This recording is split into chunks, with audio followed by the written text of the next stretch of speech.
তখন ছোটোবেলাকার মানুষের মনোভাব প্রবৃত্তি যত বড় হয়, মানুষের তো ম্যাচুরিটি আসে। যখন আমাদের ম্যাচুরিটি আসে না, তখনকার সম্পর্কগুলো খুব ভালো থাকে।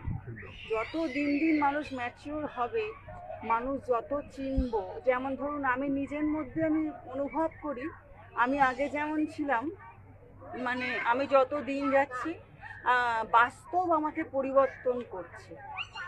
যত মনে হয় বাস্তবকে চিনতে শিখছি। আমার বাবা মারা যাওয়ার পরে আমি দুনিয়াটাকে অন্যভাবে চিনতে শিখলাম।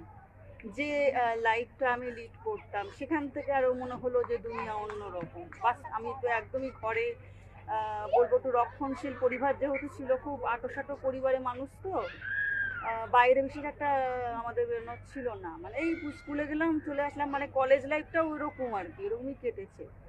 তা কলেজ লাইফে আমি কেন, আমাদের মনে হয় পুরো আমরা বাংলা অনার্স নিয়ে পড়া